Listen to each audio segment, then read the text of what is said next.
Bienvenue dans cette vidéo où on va faire un exercice sur les ensembles, c'est-à-dire déterminer l'intersection de deux ensembles.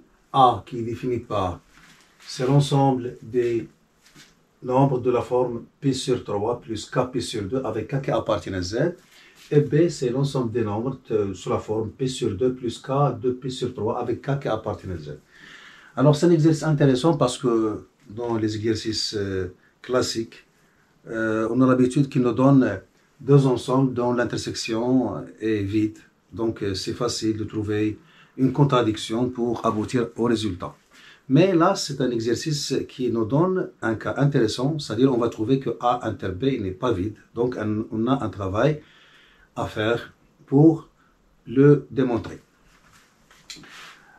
Alors, premièrement, commençons par revenir un peu au niveau tronc commun et essayons de représenter ce nombre dans le cercle trigonométrique. Alors, on va s'occuper premièrement des éléments de A. Alors, moi, j'ai pris un cercle trigonométrique et j'ai pris les milieux des rayons et j'ai tracé les parallèles à l'axe des Y et les parallèles aux axes des X. Et qu'est-ce que je vais obtenir là? Je vais obtenir exactement la graduation de la montre. Alors là, c'est 1 heure, 2 heures, 3 heures, 4 heures, 5 heures, 6 heures, 7 heures, 8 heures, 9 heures, 10 heures, 11 heures et 12 heures. Mais si on parle de le partage, c'est-à-dire on a chaque morceau, chaque arc, il a pour mesure pi sur 6. Parce qu'on a la circonférence, c'est 2pi, et on le divise par 12 parties, il nous donne pi sur 6. Donc chaque morceau est un pi sur 6.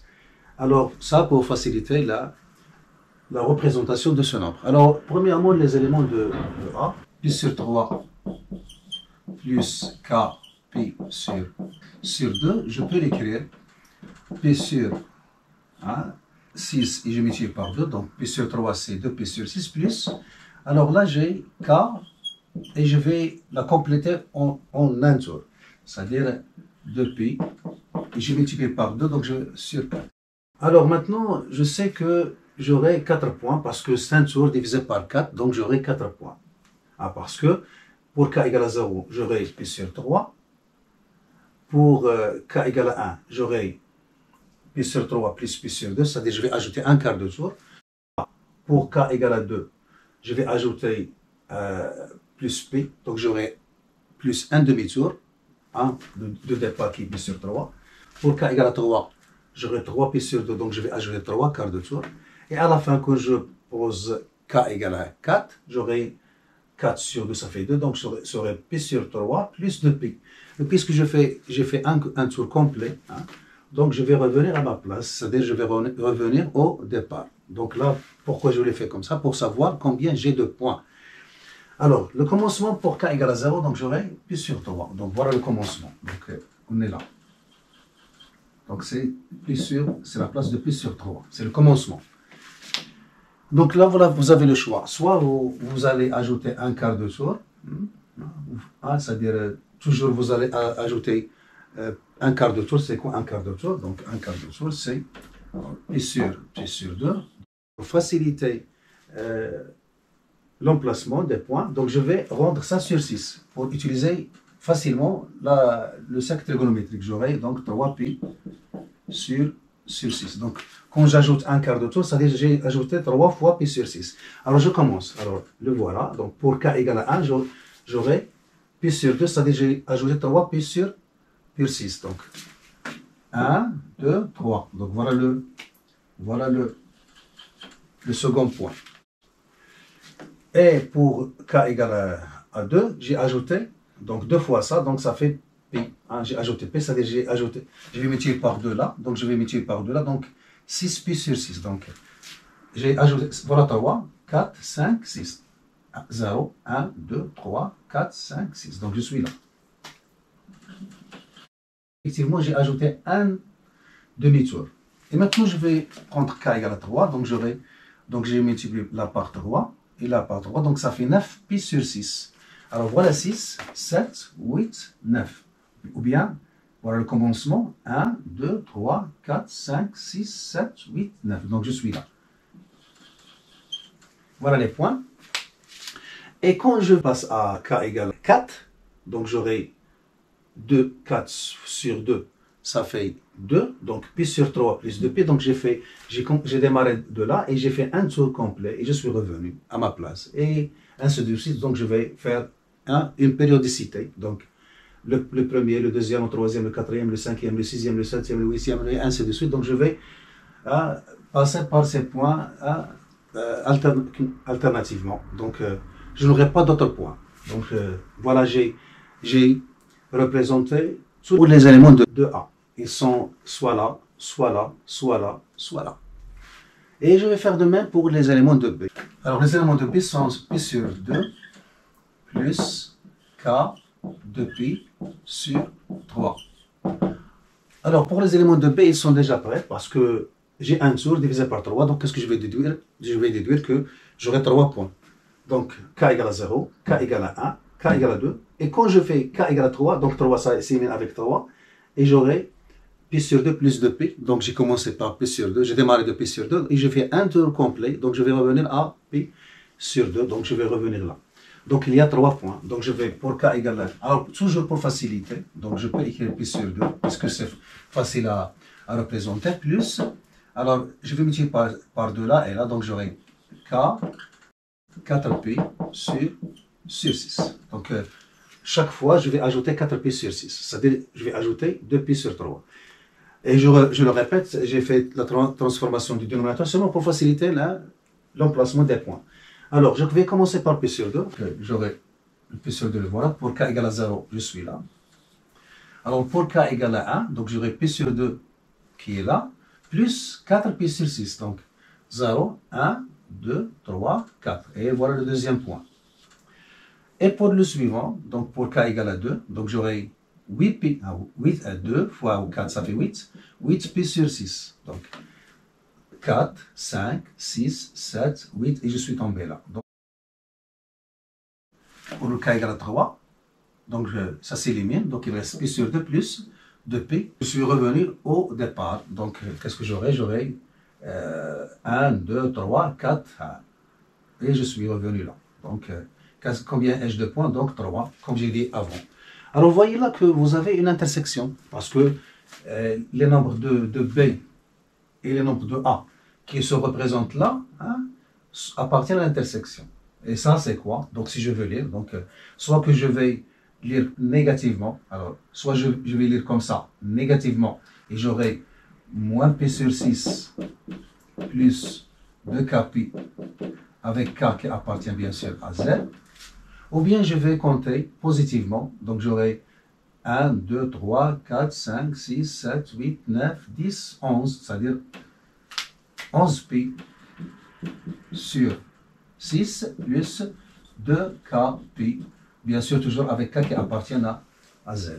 Donc après ça, donc on peut dire que A inter B, c'est quoi? C'est l'ensemble des nombres qui s'écrivent sous la forme 11 pi sur 6 plus 2k pi, avec k qui appartient à z. Et voilà, c'est un rappel de la trigonométrie et en même temps on l'utilise dans l'intersection des ensembles. Ben voilà, ça pour comprendre la situation. Et parce qu'il faut avoir cette habitude de vérifier les choses et de trouver les résultats, si on le peut, avant de démarrer la rédaction de la solution. Alors maintenant, on va rédiger la réponse de cette question en utilisant les connaissances sur les ensembles, c'est-à-dire ce que vous avez étudié dans ce cours. Alors, premièrement, l'intersection c'est quoi? L'intersection de deux ensembles A et B, c'est quoi? C'est l'ensemble des X qui appartient bien sûr à l'ensemble de référence où on travaille, tel que X appartient à A et X appartient à B. C'est-à-dire, ce X qui est dans l'intersection, il doit vérifier la condition d'appartenance à A et en même temps, il doit vérifier la condition d'appartenance à B. Alors, solution.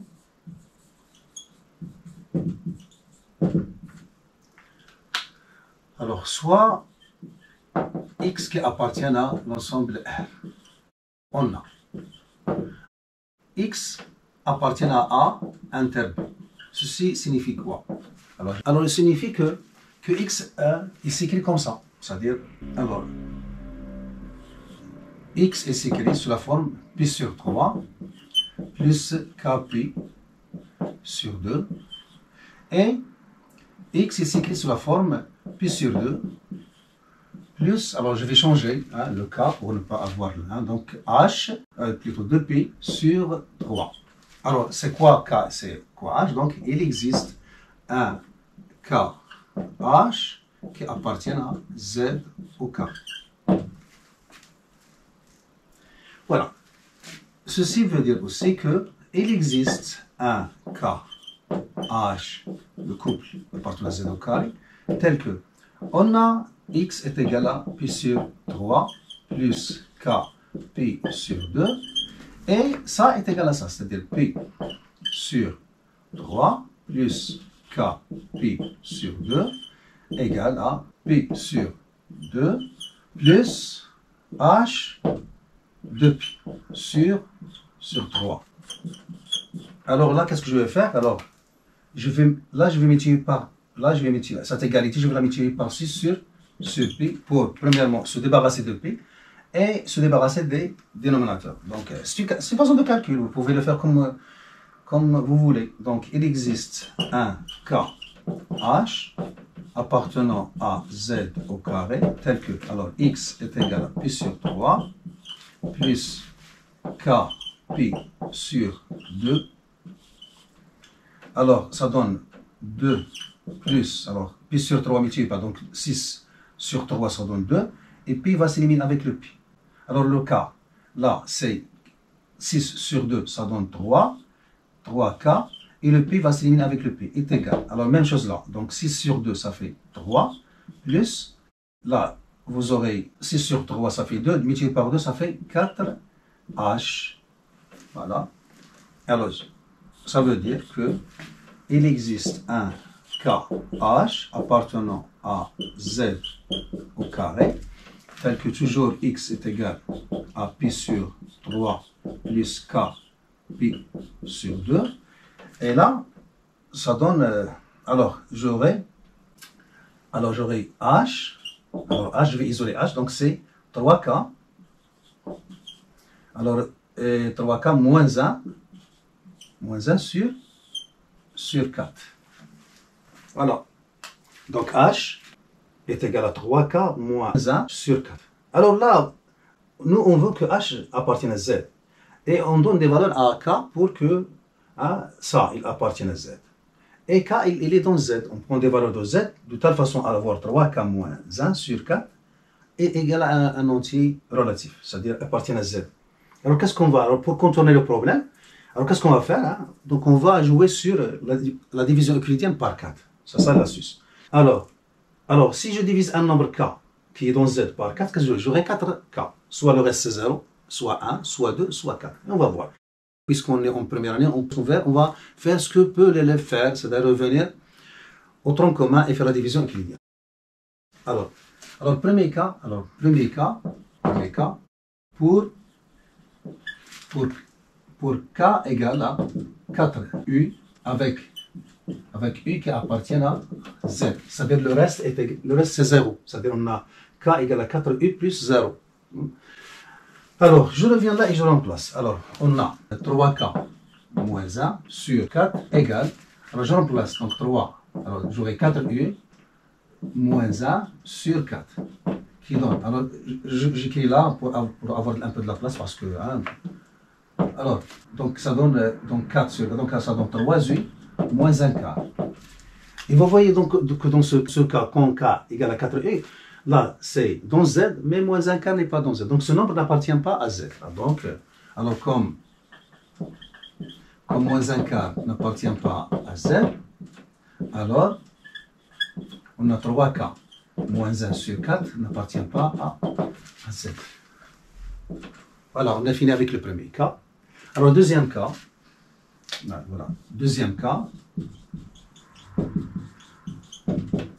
Alors, pour K égale à 4U plus 1, avec U qui appartient à Z, on a 3K moins 1 sur 4 est égal à 3 facteur de 4U plus 1 moins 1 sur 4. Alors, donc, 4 avec, donc ça donne 3U plus 1 demi. Plus 1 demi. Donc, vous voyez que 1 demi n'appartient pas, puisque ça appartient à Z. Alors, si on suppose que ça appartient à Z, donc on aurait 1 demi appartient à Z. Absurde. Donc, 3K, alors comme 1 demi n'appartient pas à Z, alors aussi 3K moins 1 sur 4, dans ce cas, n'appartient pas à Z. Alors, troisième cas, alors pour K égale à 4, U plus 2, on le reste égal à 2, avec U appartient à Z. Alors, on a 3K moins 1 sur 4 égale à 3, 4, U plus 2 moins 1 sur 4 est égal. Alors, c'est 3U plus, donc ça fait 6, moins 1, ça donne plus 5K. Alors, 5K n'appartient pas à Z, alors aussi comme 5K n'appartient pas à Z, alors 3K moins 1 sur 4 n'appartient pas à Z. Alors, donc, c'est 3K, il n'y a pas de Z. Et nous, on a trouvé qu'il y a l'intersection n'est pas vide. Donc, obligatoirement, il y a un cas où ça donne dans Z, et puisqu'il nous reste seulement un seul cas, c'est-à-dire 4U plus 3, donc obligatoirement, c'est lui qui va donner le résultat. Alors, quatrième cas.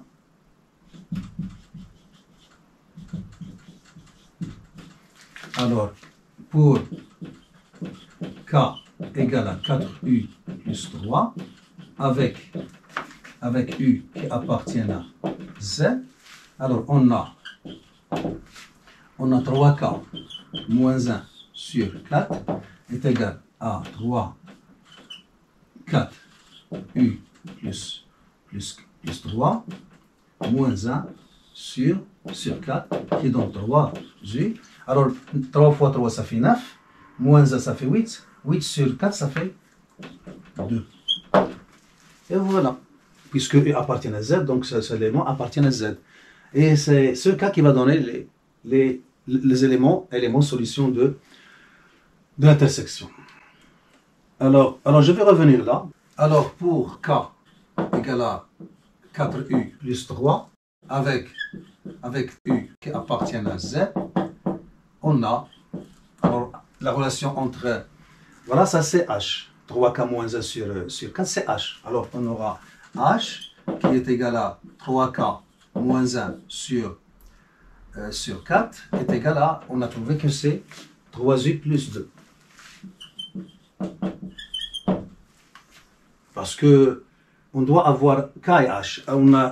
On a utilisé K pour les éléments de A et on a utilisé H pour les éléments de P. Alors par suite, alors qu'est-ce qu'on a? Alors, parce que si on remplace K par 4U plus 3, il va donner un élément qui est dans B. Mais la forme de l'élément, il va changer, il va devenir sous cette forme. Alors X, on revient au départ, donc X appartient à B.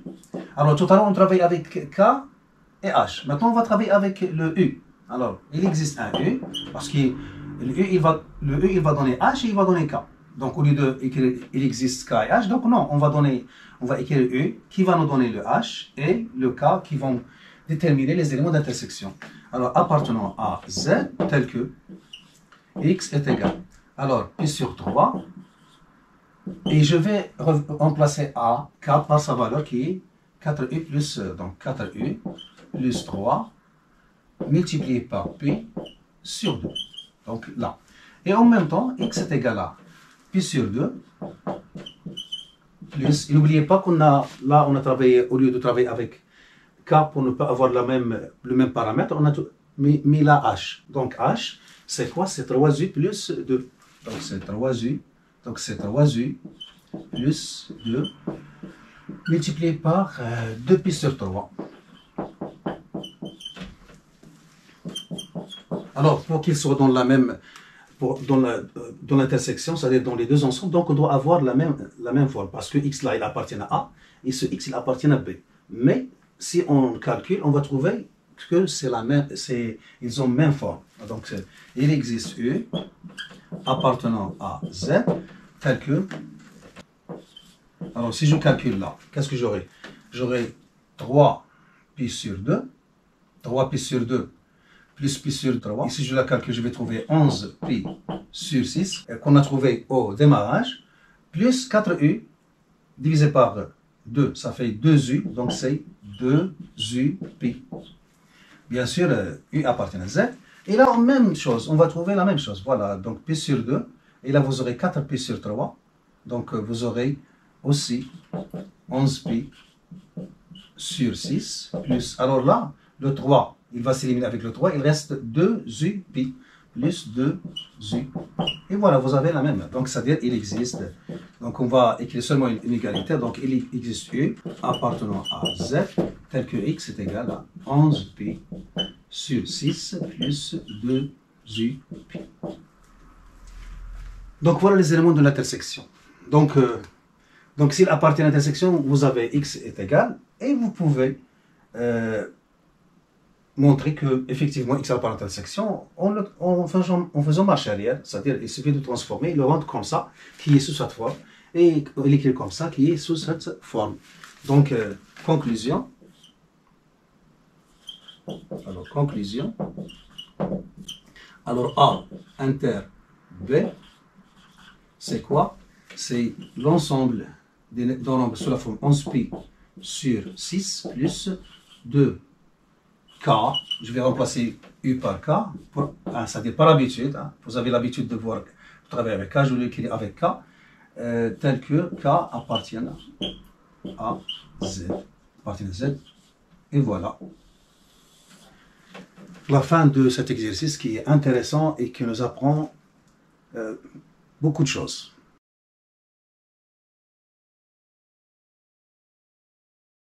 Et avant de quitter cette séance, je fais une remarque. Il y a quelques-uns qui vont dire qu'on n'a pas étudié l'arithmétique dans Z. Alors, vous pouvez changer l'exercice en mettant à la place de k appartient à Z, vous pouvez mettre k appartient à n, et vous allez changer le Z par n, et vous aurez la même chose. Mais moi, j'ai voulu élargir votre vision des choses, donc pour se préparer à l'arithmétique que vous allez voir à l'avenir. Voilà, on s'arrête là. J'espère que vous avez tiré profit. Je vous donne rendez-vous dans une autre vidéo si notre créateur le permet.